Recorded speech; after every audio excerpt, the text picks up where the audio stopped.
নামাজ আপনাকে যে কোনো পাপ থেকে বাঁচাবে ইনশাআল্লাহ। ভাই জেনা করছেন, নামাজ পড়েন।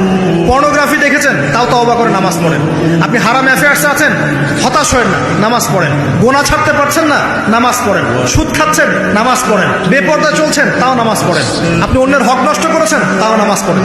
যে পাপই করেছেন, নামাজটা পড়েন। নামাজ আপনাকে সমস্ত পাপ থেকে বাঁচিয়ে রাখবে ইনশাআল্লাহ। আস্তে আস্তে ইনশাআল্লাহ দেখবেন সব পাপ থেকে আপনি দূরে চলে আসছেন ইনশাআল্লাহ তাআলা।